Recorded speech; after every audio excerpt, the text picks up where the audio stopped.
आज हम मधुर ईश्वरी महावाक्य साकार मुरली सुनेंगे 16 फरवरी 2023 के। तो बाबा कहते हैं अभी आप बच्चों को पावन बनना है। हाँ, गृहस्थ जीवन में रह करके कमल फूल सदृश्य बनना है। बाबा ने कहा अभी तुम ज्ञान चिता पर बैठे हो तो भले मनसा में तूफान भले आएंगे, लेकिन बाबा ने कहा कर्म इंद्रियों से कोई भी विकर्म नहीं करना है। बाबा ने कहा कोई भी आते हैं तो किसी को आप ये समझाओ कि जैसे डॉक्टरी योग होता है, डॉक्टर बनने के लिए डॉक्टरी पढ़ाई पढ़ते हैं, डॉक्टर से योग होता है, ऐसे ही यह राज योग है ना। यह योग परमात्मा से है और जिससे हम राजाओं का राजा बनते हैं। तो बाबा कहते हैं हर एक को ये बताना है कि हमारा एम ऑब्जेक्टिव क्या है, मनुष्य से देवता बनना है। बाबा ने कहा कि इस समय पूरी दुनिया अशांत है और इस समय सबसे जो जास्ती सबको जो आवश्यकता है, हर आत्मा जो ढूंढ रही है, जो चाह रही है, वो एक ही चीज, शांति। तो बाबा ने कहा उसे पता नहीं है कि आत्मा स्वयं शांत स्वरूप है। आत्मा का जो स्वधर्म है वो शांति है। उसका जो देश है, बाबा ने कहा वो भी क्या है, शांति धाम। स्वदेश भी क्या है, वो शांति की दुनिया है। तो बाबा ने कहा कि संगम युग की जो सबसे बड़ी जो शक्ति है, विशेष शक्ति है, वो साइलेंस की शक्ति है ना, शांति की शक्ति है। तो बाबा ने कहा आपका जो अनादि जो गुण है, लक्षण है, वो है शांत रहना। जब आप परम धाम में थे तो बाबा कहते बिल्कुल शांत स्वरूप स्थिति में थे। जो शांति की शक्ति है, साइलेंस की शक्ति है, इसमें ही पूरे विश्व की बाबा ने कहा सभी समस्याओं का समाधान, हल समाया हुआ है।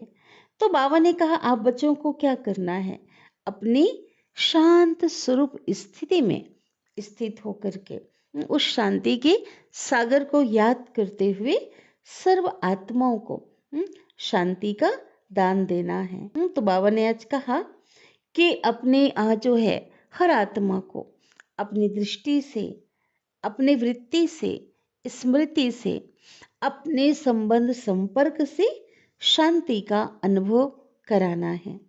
और बाबा ने कहा है ऐसे सेवा करनी है, दिल से सेवा करनी है।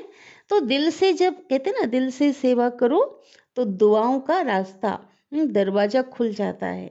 तो बाबा कहते हैं इससे जो माता पिता है परमात्मा का नाम भी रोशन कर सकेंगे और सभी आत्माओं की क्या मिलेगी, दुआएं मिलेगी। तो बाबा कहते जो स्कूल की आत्माएं हैं, जो किसी न किसी कारण से है ना अन्य धर्मों में कन्वर्ट हो गए हैं, वो निकल आएंगे और उन्हें ही ये जो ज्ञान है वो समझ में आएगा, जचेगा। तो इस प्रकार बाबा ने हम बच्चों को बहुत मीठी प्यारी समझाने दी है। तो बाबा ने कहा कि आप सभी को योग बल के द्वारा रावण है इस पे विजय प्राप्त करनी है। तो अभी हम विस्तार से सुनते हैं आज की ईश्वरी महावाक्य को। आज की मुरली का सार। मीठे बाबा कहते हैं मीठे बच्चे, इस समय सभी के सुख संपत्ति का जो देवाला है रावण 5 विकारों ने निकाला है। तुम अभी रावण रूपी दुश्मन पर जीत पाकर जगत जीत बनते हो। हाँ, सब रावण ने क्या किया, सबको कंगाल बना दिया है, घाटे में डाल दिया है ना। तो बाबा कहते ज्ञान और योग बल से अभी तुम उस दुश्मन पर 5 विकारों रूपी रावण पर जीत पाते हो। और कहते ना माया जीते सो जगत जीत बनते हो। आज की मुरली का प्रश्न है ड्रामा के किस राज को जानने के कारण तुम बच्चों के ख्यालात बड़े ऊंचे रहते हैं। ऐसा कौन से रहस्य को आप जान जाते हो जिससे ऊंचे ख्यालात रहते हैं। उत्तर है तुम जानते हो, ड्रामा अनुसार ऑटोमेटिक प्रभाव निकलता जाएगा। फिर भक्तों की बहुत भीड़ लगेगी। तो शिव बाबा कहते, लेकिन उस समय सर्विस नहीं हो सकेगी। इतने लोग दुखी होंगे, इतने तड़प रहे होंगे, इतनी भीड़ होगी कि बाबा कहते सेवा ही नहीं कर पाएंगे। दूसरी पॉइंट है, जो बाबा के बच्चे इस सनातन धर्म की जो आत्माएं हैं और जो दूसरे धर्मों में किसी हिसाब किताब के कारण कन्वर्ट हो गए हैं, है ना, कई कारणों से जो वहाँ पे अन्य धर्मों में चले गए हैं, तो बाबा कहते हैं समय अनुसार वो निकल कर आ जाएंगे। इसलिए तुम्हारे ख्यालात बहुत ऊंचे रहते हैं कि कहाँ से कोई निकले जो बाबा का बच्चा बन बेहद के बाबा से अपना वर्षा ले ले। तुम्हारे में यह ख्याल नहीं रहता कि कोई निकले तो पैसा दे। बाबा कहते हैं आप स्वार्थ से सेवा नहीं करते हो, है ना, निस्वार्थ भाव से हाँ सेवा करते हो कि लोगों को प्राप्ति हो जाए। लेकिन शिव बाबा पढ़ाते हैं ये निश्चय बैठ जाए, अन्य आत्माओं को ये निश्चय बैठे और शिव बाबा से वर्षा लेने के लिए वो भागे। तो बाबा कहते तो ये ऐसे आप बच्चों के जो ख्याल हैं बहुत श्रेष्ठ और ऊंचे रहते हैं। गीत बजा है, ले लो दुआएं माँ बाप की, और सिर से उतरेगी गठरी तेरे पाप की। तो जितनी हम सेवाएं करेंगे, दिल से सेवाएं करेंगे, अन्य आत्माओं को सुख देंगे, तो बाबा कहते हैं आत्माएं भी क्या करेंगी, दुआएं देंगी, और जिससे हमारा जो बोझ है पापों का वो हल्का हो जाएगा। ओम शांति। सेवा को सर्विस भी कहते हैं। पहले माता पिता सेवा करते हैं, अब देखो प्रैक्टिकल में कर रहे हैं ना, माता पिता क्या कर रहे हैं, प्रैक्टिकल में सेवा कर रहे हैं। अभी से ही सभी कायदे कानून परमपिता परमात्मा आकर के स्थापन करते हैं। संगम युग में आकर श्रेष्ठ मर्यादा हमें भगवान सिखलाते हैं, है ना। यही क्या बन जाता, यही नई दुनिया में संस्कार बन जाता, संस्कार लेकर के जाते हैं। तो बाबा कहते हैं तुम बच्चे आते हो, मम्मा बाबा कहते हो, तो मम्मा बाबा भी तुम्हारी सेवा करते हैं। हद के माँ बाप भी क्या करते, अपने बच्चों की सेवा करते हैं। जो शरीर को जन्म देने वाले माता पिता भी सेवा करते, है ना, उनकी जतन करते, हर प्रकार का बच्चों का ख्याल रखते हैं। माँ बाप और गुरु वह सब है लौकिक, देह के। लेकिन बाबा कहते हैं यहाँ पे क्या है, यहाँ है पारलौकिक। लौकिक को तो सब जानते हैं, है ना, शरीर को जन्म देने वाले माता पिता, पढ़ाने वाले शिक्षक, गुरु आदि सबका ज्ञान है। बरोबर बाप जन्म देते हैं, टीचर पढ़ाते हैं, अर्थात शिक्षा देते हैं। फिर जो गुरु है वो वानप्रस्थ अवस्था में, अर्थात जब वो 60 वर्ष की आयु हो जाती है, सब बुजुर्ग होते हैं, उस समय गुरु किया जाता है। ये लौकिक दुनिया की बात बाबा बता रहे हैं। तो ये जो रस्म रिवाज है ये कब से शुरू हुई, बाबा कहते वो अभी से, इस संगम युग से शुरू होती है, जो अब तक चली आ रही है।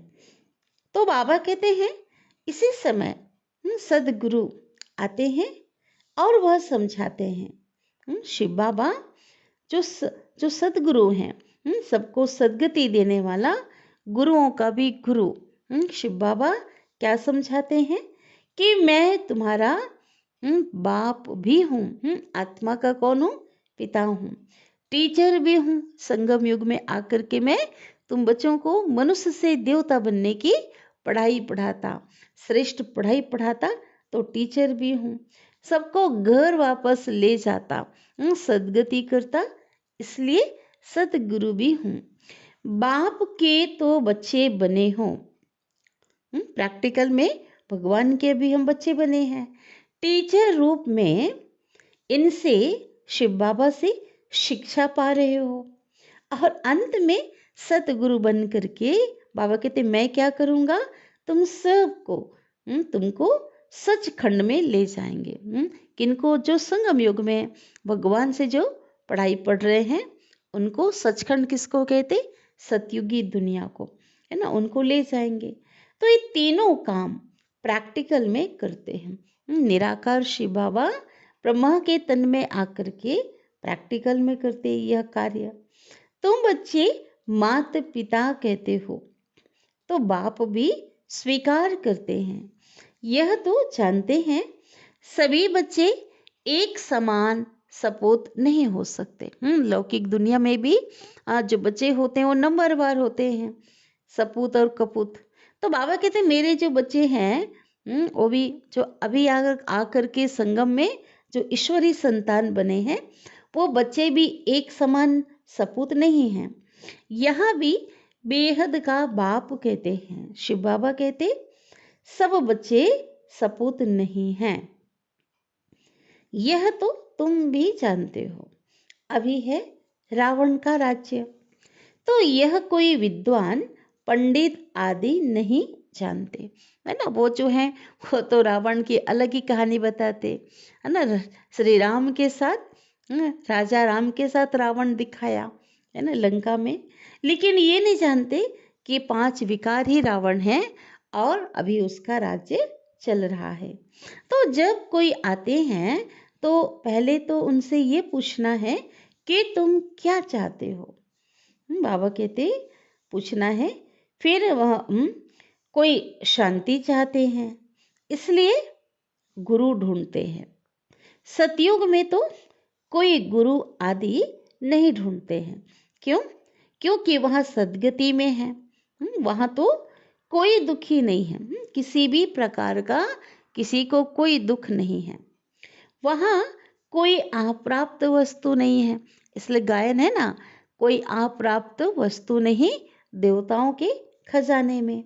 और यहाँ तो कोई ना कोई वस्तु की लालसा रख करके गुरु के पास जाते हैं। अल्पकाल की क्षण भंगुर इच्छाएं कामनाएं लेकर के उसकी पूर्ति के लिए जाते हैं। कोई का सुनेंगे कि उनकी मनोकामना पूरी हो गई, तो क्या होगा, किसी सुनाई पड़ा कि फलाने गुरु ने उनकी मनोकामनाएं पूरी कर दी है, तो बाबा कहते खुद ही भी उनके पिछाड़ी में जाएंगे, उस गुरु के पास वो खुद जाएंगे। सन्यासी पवित्र बनते हैं तो उनकी भी महिमा बढ़नी ही है। पवित्रता एक महान शक्ति है, तो बाबा कहते उनकी महिमा तो होनी ही है। बहुत शिष्य बन जाते हैं। विवेक भी कहता है, क्या कहता है, जो पवित्र बनते हैं उनकी महिमा जरूर बाप को करानी है। बाबा कहते लौकिक दुनिया में पवित्र जो होते हैं साधु आदि, उनकी बहुत महिमा होती है, उनके पास भीड़ लगती है। लेकिन यहाँ जो श्रीमत से बाबा कहते जो पवित्र बनते हैं तो उनकी महिमा भी बाबा कराते हैं, है ना। बाबा को करानी है। लौकिक दुनिया में भी महिमा होती है, तो यहाँ भी तुम पवित्र बनते हो, है ना, श्रीमत पर, तो तुम्हारी कितनी महिमा होती है। तुम्हारे द्वारा मनुष्यों का 21 जन्मों के लिए कल्याण हो जाता है। सर्व मनोकामनाएं 21 जन्मों के लिए पूरी हो जाती, बहुत बड़ी बात है। तो यह भी तुम जानते हो। दुनिया में यह भी कोई भी नहीं जानते, क्या नहीं जानते कि परमपिता परमात्मा इस सृष्टि पर कब आते हैं, ये नहीं पता। और जगत अम्बा जिसकी इतनी पूजा करते, उपासना करते, मंदिरों पे जाते, हाँ, तो बाबा कहते हैं कि उनको ये नहीं पता कि जगत अम्बा का आखिर कौन है, जिस द्वारा हमारी सभी मनोकामनाएं पूरी हो जाती है। अब सभी घोर अंधियारे में है। कौन से अंधियारे में? अज्ञानता के अंधकार में है। स्वयं को, अपने पिता को, अपने धाम को, घर को, स्वधर्म को, सुकर्म, सबको बाबा कहते भूल चुके हैं। यथा राजा रानी तथा प्रजा। तो बाबा कहते सबका यही हाल है। तो पहले जो अंधियारा होता है ना, शुरू शुरू बाबा कहते द्वापर काल से अंधियारा होना शुरू हुआ। तो पहले जो अंधियारा होता है ना, वो बहुत कम होता है। फिर कलयुग में क्या हो जाता है? बाबा कहते घोर अंधियारा होता है, घोर अज्ञानता का अंधकार होता है। माया के राज्य को घोर अंधियारा कहा जाता। दुनिया तमो प्रधान बन जाती है। तो शिव बाबा कहते हैं कि जो है सबसे बाबा कहते हैं कि सबसे बड़ा दुश्मन कौन है? माया रूपी 5 विकार, काम, क्रोध, मोह, लोभ, अहंकार। ये सबसे बड़ा दुश्मन है। किसका? भारत का। साथ ही बाबा ने कहा कि तुम जानते हो इस माया रावण ने सीताओं को हरण किया। कोई एक सीता की बात नहीं है। बाबा कहते त्रेता युग की जो सीता थी ना, राजा राम की जो युगल थी, पत्नी जो सीता थी, उसकी चोरी नहीं हुई। रावण ने उसको हरण नहीं किया। वास्तव में इस समय की बात है। ये 5 विकारों रूपी रावण ने आत्मा रूपी सीताओं को हरण किया है, अर्थात अपनी जंजीरों में कैद किया है ना। बाबा कहते पूरा विश्व क्या है? उस रावण की जो सीताएं हैं, उस 5 विकार की रावण की कैद में है और दुखी हैं। तो बाबा आते हैं इस बड़े ते बड़े दुश्मन से लिबरेट करने के लिए, छुड़ाने के लिए, क्योंकि और किसी के पास वो सामर्थ, वो पावर है ही नहीं जो उससे छुड़ा सके। एक सर्वशक्तिवान परमात्मा शिव ही आकर के छुड़ाते हैं। यह भी कोई को पता नहीं है कि भारत जो इतना माला माल था, इतनी संपन्नता थी, जहाँ देवताएं सोने हीरे के महलों में रहते थे, तो बाबा कहते उसको इतना उनको कंगाल किसने बनाया? इतने ऊंचे से आज कंगाल बन गए, किसने बनाया? तो बाबा कहते यही रावण जो 5 विकार है, ये बड़ा दुश्मन है। और इनकी प्रवेशता के कारण भारत का यह हाल हो गया है। कौन सा हाल हो गया है? बदहाल हो गया है। कहा जाता है ना, तुम्हारे में क्रोध का भूत है, परंतु मनुष्य समझते ही नहीं है कि 5 विकारों को भूत कहा जाता है। यह भूत अर्थात रावण ही सबसे बड़ा दुश्मन है। ऐसे नहीं कि जो मुसलमानों व क्रिश्चियन ने भारत देश को कंगाल बनाया। बाबा कहते ऐसी बात नहीं है। सबके सुख संपत्ति का जो देवाला है ना, इस रावण ने निकाला है। तो यह बात और कोई भी नहीं जानते।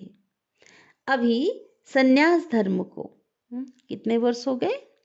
हर एक धर्म को आए सृष्टि पे अलग अलग समय हुए हैं।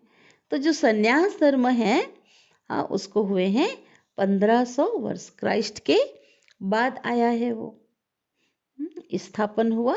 शंकराचार्य के द्वारा संन्यास धर्म की स्थापना हुई है। उन्हों की संख्या बहुत वृद्धि को पाई हुई है। वृद्धि को पाते पाते अभी जड़जड़ीभूत अवस्था को पहुंचे हैं। तुम्हारा तो अभी पूरा संसार ही क्या बन गया? जड़जड़ी भूत बन गया है। तो शिव बाबा समझा रहे हैं कि तुम्हारा तो अब सतो प्रधान नया झाड़ है, जिसकी सैपलिंग शिव बाबा संगम पे लगा रहे हैं। तुम अभी रावण के साथ क्या करते हो? युद्ध करते हो, गुप्त युद्ध। अंदर ही अंदर ज्ञान और योग बल से क्या करते? बाबा कहते युद्ध करते हो। गीता में रावण का नाम नहीं है, उन्होंने फिर गीता में क्या दिखा दिया, महाभारत में हिंसक युद्ध दिखा दिया, है ना, कौरव पांडवों का युद्ध दिखाया है। तो शिव बाबा कहते हैं तुम इन 5 विकारों रूपी रावण पर जीत पाने से जगत जीत बनेंगे। अन्य सभी धर्मों को तो वापिस आना ही है, क्योंकि सतयुग में तो होगा ही एक धर्म और एक राज्य।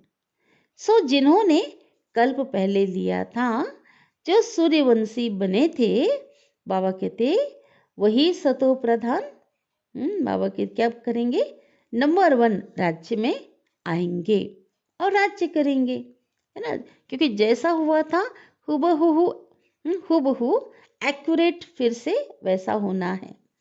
सतयुग में था ही एक धर्म, फिर पुनः जन्म लेते लेते अभी तो बहुत वृद्धि हो गई है।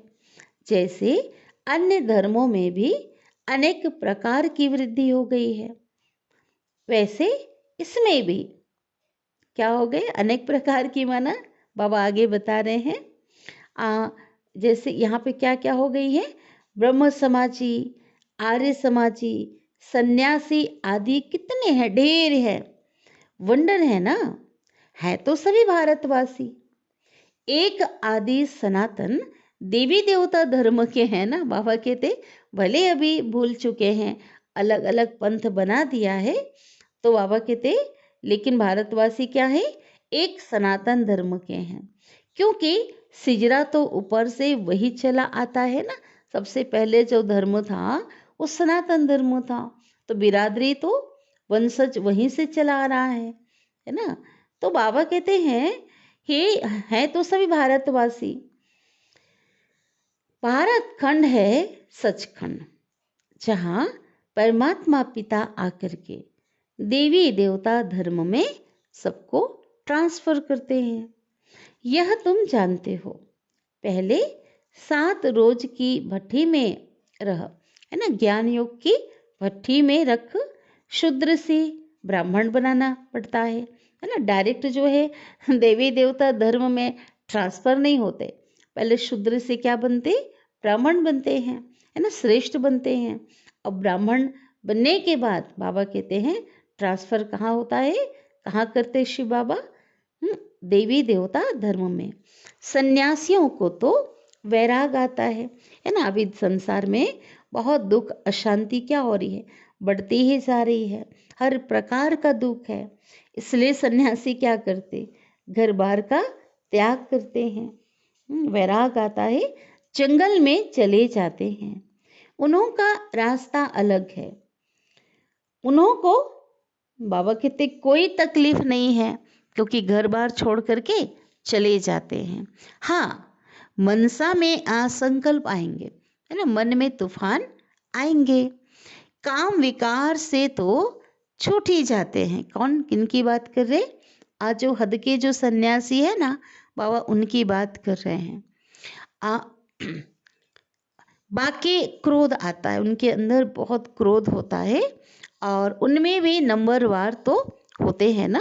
कैटेगरी क्या होती है उनकी, कोई उत्तम होते, कोई मध्यम होते, और कोई कनिष्ठ होते हैं। बाबा कहते कोई कोई तो सन्यासी एकदम डर्टी, माना बहुत गंदे भी होते हैं। इस समय कलयुग की बात बाबा बता रहे हैं कि विकारों से छूटे हुए नहीं होते हैं। सतयुग में भी भल सुखी तो सब होते हैं, परंतु वहाँ भी क्या है, नंबरवार पद, है ना, नंबरवार मर्तबा है ना, क्योंकि पुरुषार्थ संगम युग में एक जैसा नहीं करते। सूर्यवंशी राजा रानी और उनकी प्रजा, फिर चंद्रवंशी राजा रानी और उनकी प्रजा, और सब में उत्तम, मध्यम और कनिष्ठ 3 कैटेगरी के लोग होते हैं। तो यह सभी धर्मों में होते हैं। बाबा कहते सभी धर्मों में कैसे होते, ऐसी कैटेगरी के लोग होते हैं 3 प्रकार से। तो शिव बाबा सभी राज रहस्य को इस समय बैठकर समझाते हैं। इस मार्ग में डिफिकल्टी बहुत है, इस ईश्वरी मार्ग में इस ईश्वरीय जीवन में बहुत मुश्किलात है। सन्यास मार्ग में इतना नहीं है। उन्हों को तो वैराग आया और सन्यास लिया, खलास, बस। कोई कोई फेल भी हो जाते हैं, है ना। जो सन्यासी होते हैं ना, वो वापिस आ जाते। फेल हो जाना माना जो सन्यास किया हुआ होता है तो वो भुला नहीं पाते हैं। और फिर से क्या होता है, वापिस आ जाते। बाकी जो पक्के होते हैं सन्यासी, उन्हों का वापिस आना मुश्किल होता है। और दोबारा लौट के घर नहीं आते हैं। लेकिन यहाँ बाबा कहते आप जो बच्चों की जो बात है, तो आप बच्चे तो गृहस्थ व्यवहार का त्याग नहीं करते हो। आप बच्चों को जो श्रीमत कौन सी मिलती है कि गृहस्थ व्यवहार में, गृहस्थ जीवन में रहते हुए पवित्र रहना, विकारों का त्याग करना। बाबा समझाते हैं बहादुर वह है जो दोनों इकट्ठे रहो, नर और नारी, पति पत्नी जो युगल हैं, इकट्ठे रहो, साथ में रहो, और बीच में ज्ञान योग की तलवार हो। और क्या बनो, उस आधार से पावन बनो। ऐसे एक कहानी भी है ना, उसने कहा कि घड़ा बल सिर में रखो।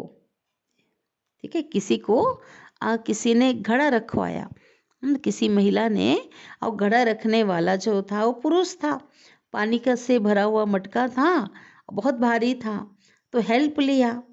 लेकिन एक कंडीशन रखी उसने, एक बात कही कि तेरा अंग मेरे से ना लगे, टच भी ना हो, अर्थात विकार की भावना ना हो। उन्होंने फिर शरीर समझ लिया, सारी बात विकार की है, अर्थात पतित नहीं होना, नंगन नहीं होना है। काम अग्नि में बाबा कहते जलना नहीं है। बड़ी मंजिल है ना, तो प्राप्ति भी कैसी है, बहुत बड़ी है। बाबा कहते इतनी बड़ी प्राप्ति है जो ख्याल ख्वाब में भी नहीं थी, है ना। तो बाबा ने कहा कि आज उन्हों को भी कितनी प्राप्ति है। यहाँ तो प्राप्ति है भगवान के द्वारा, बाबा कहते बेहद की प्राप्ति है जो हाँ सोचा भी नहीं है। लेकिन लौकिक दुनिया में भी बाबा कहते जो सन्यासी होते हैं, अल्पकाल का आज जो सन्यास करते हैं, उनको भी बहुत प्राप्ति होती है। बड़ी बड़ी महामंडलेश्वर बन पड़े हैं, महलों में रहते हैं। बाबा ने कहा ना कि बहुत उनका नाम मान सम्मान है, बहुत बड़े बड़े महलों में, भवनों में रहते हैं, और बहुत लोग जा कर के उनके पास उनके चरणों में क्या रखते, पैसा रखते हैं। और इतनी उनकी श्रद्धा होती है लोगों की उन जो साधु सन्यासी मंडलेश्वर आदि के प्रति, कि उनका जो चरण है, उनका जो पैर धो करके जो उसमें पानी निकलता है, पानी बाबा कहते उसको पीते हैं। इतना उनकी उन महिमा है, इतना उनका सम्मान करते हैं। परंतु नंबर 1 महिमा किसकी है? बाबा कहते सदगुरु शिव बाबा की, उस ईश्वर परमात्मा की है। वही स्वर्ग का रचयिता है, और उस स्वर्ग में माया नहीं होती। बाबा कहते माया का माना काम क्रोध मोह लोभ अहंकार, जो माया है उसका नाम निशान नहीं रहता। कोई जानते ही नहीं कि माया क्या होती है, ये विकार क्या होता है। सन्यासी भी यह नहीं समझते हैं कि माया जो है वो 5 विकार है। हाँ, सिर्फ वो पवित्र रहते हैं। तो उन्हों का ड्रामा में यही पार्ट है, अपना पार्ट बजा रहे। और उन्हों का है हठ योग सन्यास, है ना, और तुम्हारा है राजयोग सन्यास, है ना। उनका जो सन्यास है बहुत कठिन सन्यास है, हठ से करते, और आपका है राजयोग सन्यास, है ना, बहुत सहज है। आप गृहस्थ जीवन में रह करके बाबा कहते हैं विकारों का सन्यास करते। और वह जो सन्यासी आदि हैं वो तो राजयोग सिखला ना सके। बाबा कहते वह है शंकराचार्य, और यह कौन है, उनके जो गुरु हैं वो शंकराचार्य है, जो हद के सन्यास सिखलाते। और बाबा कहते आप बच्चों का जो गुरु है ना, सदगुरु, वह है शिवाचार्य, स्वयं परमात्मा है जो आकर के तुम बच्चों को तुम भी अपना परिचय देते हैं और तुम भी औरों को परिचय देते हो उस ईश्वर का, परमात्मा का, कि हमको भगवान आकर के पढ़ाते हैं। वह तो जरूर स्वर्ग का मालिक बनाएगा ना। कौन? भगवान। नरक का तो नहीं बनाएंगे ना, वह रचयिता ही स्वर्ग का है। तो गृहस्थ में रह करके पवित्र रहना, इसमें ही मेहनत है। बाबा कहते यही मेहनत है और इसे ही बहादुरी कहेंगे ना। कन्याओं को शादी बिगड़ रहने ही नहीं देते, है ना। लौकिक जीवन में कन्या जब शादी योग्य हुई तो क्या करते? उसको रहने नहीं देते, उसकी शादी कर देती। आगे विकार के लिए शादी करते थे। बाबा कहते लौकिक दुनिया में शादी करना ही किस लिए होता था? विकारों के लिए, है विकार में जाना। तो शिव बाबा कहते हैं अब विकारी शादी कैंसिल कर, ज्ञान चिता पर बैठ, पवित्र जोड़ा बनते हैं। भगवान ने क्या कर दिया? कैंसिल कर दिया। हाँ, सबको पवित्र बना रहे हैं।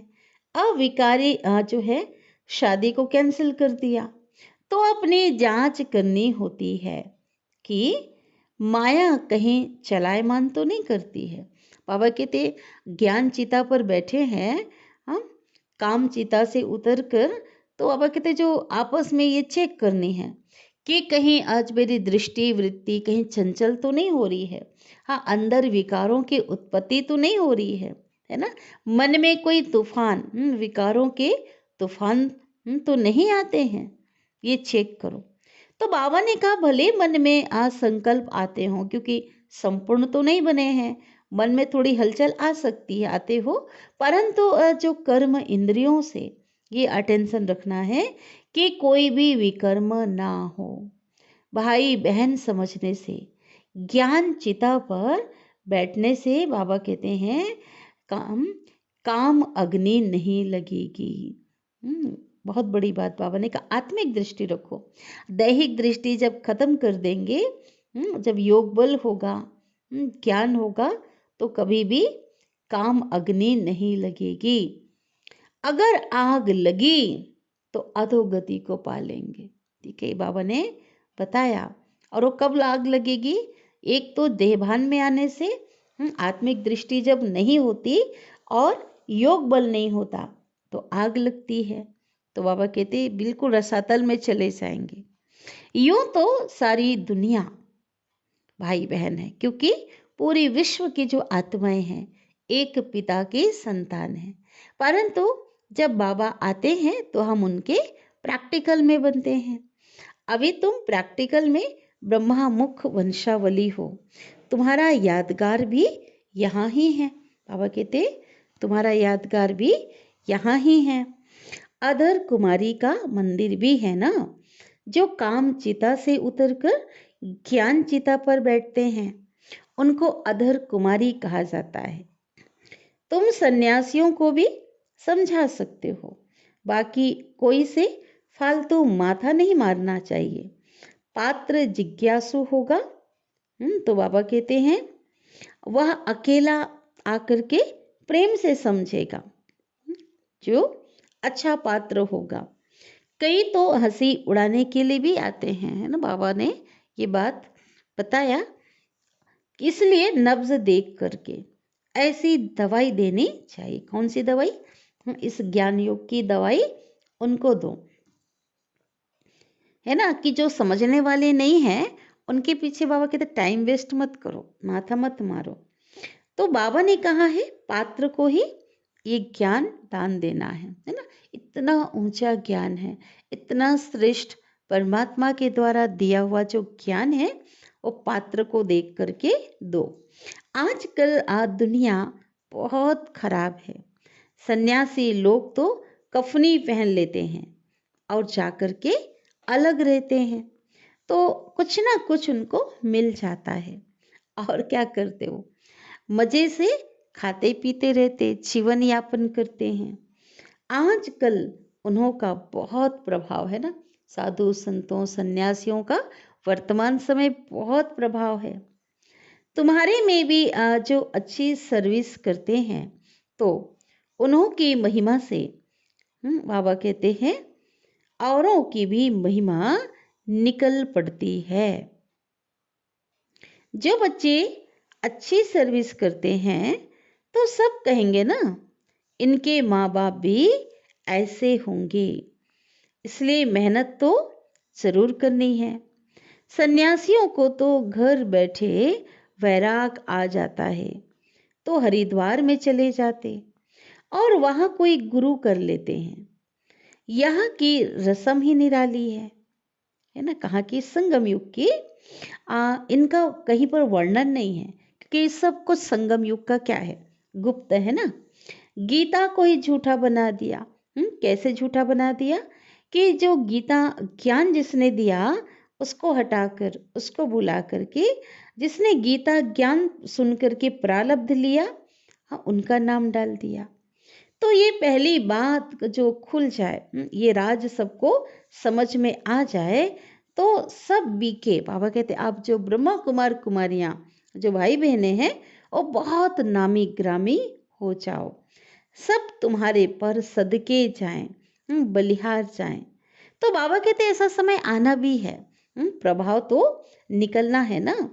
अभी तो तुम्हारा बहुत सामना करते हैं, है ना। जो लोग बाबा कहते पहले तो घर के लोग ही दुश्मन बनते हैं। अगर घर में कोई अकेला चल रहा है ना ईश्वरी ज्ञान में, तो सब विरोध करते हैं, पुरजोर कोशिश करते हैं कि क्या हो जाए, खींचने की कोशिश करते है ना, ईश्वरी जीवन से ये हट जाए, तो दुश्मन बन जाते हैं। इस बाबा के भी कितने दुश्मन बने। हम सब ने इतिहास पढ़ा, जीवन कहानी पढ़ी है ना। बाबा ब्रह्मा बाबा के जब शिव बाबा के ब्रह्मा बाबा बने, स्थापना के समय कितने दुश्मन बने, कितना तंग किया। श्री कृष्ण के लिए भी कहते हैं ना भगाता था। बाबा कहते कितने कलंक लगा है मेरे बच्चे पर, जबकि वो तो सतयुग का राजकुमार है, उसने तो ऐसा कोई कार्य किया ही नहीं, झूठे कलंक लगा दिए। तो बाबा कहते ये भी ड्रामा में नूंद है ना। ड्रामा अनुसार ऑटोमेटिकली प्रभाव धीरे धीरे इस ज्ञान योग का क्या होगा, निकलता जाएगा। फिर जब भगवान को पहचानेंगे ना कि पढ़ाने वाला इनको परमात्मा ही है और इतनी बड़ी प्राप्ति होने वाली है, तो क्या होगा, कोई रुक नहीं सकेगा। भक्तों की बहुत भीड़ आकर इकट्ठी होगी, परंतु भीड़ में फिर वो सर्विस तो हो नहीं सकेगी। सन्यासियों के पास भीड़ जब होती है ना, तो वो खुश होते हैं। यह तुम जानते हो, कोटों में कोई निकलेगा, करोड़ों में हर कोई यहाँ आ नहीं सकता है। हाँ, यहाँ आने वाला कोई खास होगा, करोड़ों में से निकल कर आएगा। सन्यासी तो यही सोचेंगे ना कि इनसे कोई निकलेंगे, जो जो भी उनके चेले शिष्य आदि हैं जो निकलेंगे और पैसे देंगे। तुम्हारा ख्याल चलता है कि इनसे कोई निकले जो मना आने वाले जो लोग हैं, जो बाबा का बच्चा बन करके वर्षा ले लेवे। मना बाबा के आप बच्चे निस्वार्थ भाव से सेवा करते हो, तो कितना फर्क है। तुम भाषण करते हो तो जो अपने बाबा कहते भाषण करते हो तो अपने जो बच्चे हैं, जो सनातन धर्म की जो आत्माएं हैं, वो अन्य धर्मों में ड्रामा अनुसार क्या हो गए, कन्वर्ट हो गए हैं, तो वो निकल जाएंगे, निकल कर यहाँ आ जाएंगे। कोई आर्य समाज से है ना, यहाँ की जो आत्माएं, कोई आर्य समाजी में, कोई कहाँ कहाँ से निकल कर आते हैं। ठीक है, तो जब लोग सुनते हैं ना कि हमारे धर्म का ब्रह्मा कुमार और कुमारियों के पास भाग गया है, तो वो समझते हैं कि हमारी नाक कट गई। तो इसमें समझाने की बड़ी युक्ति चाहिए। पहले तो बाबा का परिचय देना है। भल कोई लिख कर भी देते हैं, अगर किसी को परिचय दिया तो कोई लिख कर भी देते हैं कि बरोबर यहाँ शिव बाबा पढ़ाते हैं, परंतु उसमें ही खुश नहीं होना है कि इसने तो सब कुछ समझ लिया, जान लिया। बाबा कहते निश्चय बिल्कुल नहीं बैठा है। भल बाबा तो जानते हैं ना सब। भल कई बच्चे पत्र भी लिखते हैं परंतु बाबा उनको जो क्या लिखते हैं, ऐसे बच्चों को भी पत्र लिख देता है कि लिख देते तुमको तो निश्चय बिल्कुल नहीं है। अगर निश्चय बैठे कि मोस्ट विलव्ड बाबा हमें पढ़ा रहे हैं और उनसे वर्षा मिलता है, तो एक सेकंड भी उनसे मिले बिगर रह नहीं सकते, ठहरे नहीं। विवेक कहता है कि झट भागेंगे और गरीबी भागेंगे। आज जो साहूकार है, बाबा ने कहा कोई विरला ही निकलेगा, साधारण कुछ निकलेंगे। कोई भी आए तो बोलो ये राजयोग की पाठशाला है। जैसे डॉक्टरी योग वैसे यह राजयोग, जिससे राजाओं का राजा बनना है। हमारा एम ऑब्जेक्ट है ही मनुष्य से देवता बनना। अच्छा, बाप दादा का मीठे मीठे सिक्के थे बच्चों प्रति, नंबरवार पुरुषार्थ अनुसार याद प्यार, दिल पर वह चढ़ते जो पुरुषार्थ कर आप समान बनाते हैं। बाकी बाप सभी को प्यार तो करेंगे ही। अच्छा, रूहानी बाप की रूहानी बच्चों को नमस्ते, और हम रूहानी बच्चों की रूहानी माता पिता बाप दादा को याद प्यार, गुड मॉर्निंग और नमस्ते। शुक्रिया बाबा, शुक्रिया आपका दिल से पद्मा पदम गुणा शुक्रिया। धारणा के लिए मुख्य सार, कर्म इंद्रियों से कोई भी विकर्म नहीं करना है। ज्ञान और योग बल से मन के तूफानों पर विजय प्राप्त करनी है। दूसरी पॉइंट है, सेवा ऐसी करनी है जिससे माता पिता का नाम बाला हो, सबकी दुआएं मिलती रहे। सदगुरु शिव बाबा वरदान दे रहे हैं, अपने अनादि स्वरूप में स्थित रह, सर्व समस्याओं का हल करने वाले एकांतवासी भव। अपने अनादि स्वरूप में स्थित रह, सर्व समस्याओं का हल करने वाले एकांतवासी भव। विस्तार है वरदान का, आत्मा का स्वधर्म, सुकर्म, स्वस्वरूप और स्वदेश शांत है। संगम युग की विशेष शक्ति साइलेंस की शक्ति है, शांति की शक्ति है, और आपका अनादि लक्षण है शांत स्वरूप रहना और सर्व को शांति देना। इसी साइलेंस की शक्ति में विश्व की सर्व समस्याओं का हल समाया हुआ है। शांत स्वरूप आत्मा एकांतवासी होने के कारण सदा एकाग्र रहती है और एकाग्रता से परखने व निर्णय करने की शक्ति प्राप्त होती है, जो व्यवहार व परमार्थ दोनों की सर्व समस्याओं का सहज समाधान है। स्लोगन है, अपनी दृष्टि, वृत्ति और स्मृति की शक्ति से शांति का अनुभव कराना ही महादानी बनना है। क्योंकि इस समय आत्माएं शांति के एक बूंद की प्यासी है ना, बाबा कहते। और वो शांति का जो अनुभव उन्हें कौन करा सकता है? आप बच्चे करा सकते हो। तो कैसे?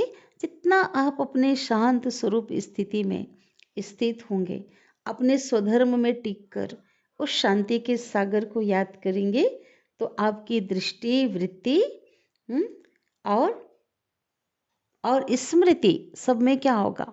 वो शांति समाई हुई होगी, और उसके जो वाइब्रेशन से हर आत्माएं जो आपके संपर्क में आएंगे वो शांति का अनुभव करेंगी। अव्यक्त इशारे जैसे वाणी द्वारा प्रत्यक्षता करते हो तो वाणी का प्रभाव पड़ता है। परिचय देते हैं परमात्मा का, ज्ञान देते हैं तो वाणी का प्रभाव पड़ता है। उससे भी ज़्यादा जो प्रभाव है ना, जो औरों पे जो पड़ेगा, वो बाबा कहते गुण और कर्म का पड़ता है, जो प्रैक्टिकल में जो वो देखते हैं। तो आप हर बच्चे जो भगवान के बच्चे हैं, उनके नैनों से यह अनुभव हो कि इन्हों के नैनों में कोई विशेषता है, साधारण नहीं है। ये अनुभव करें, अलौकिक हैं। और उन्हों के मन में ये प्रश्न उठे कि ये कैसे बने, इतने श्रेष्ठ कैसे बने, कहाँ से बने। स्वयं ही वे सोचें और पूछें। बाबा कहते हो सोचें और आपसे पूछें कि आँख को ऐसा बनाने वाला कौन है। तो अपनी स्थिति द्वारा बाप को भी प्रत्यक्ष कर सकेंगे। अच्छा, ओम शांति। तो आज की बहुत मधुर मीठी महावाक्य अभी हमने सुना है।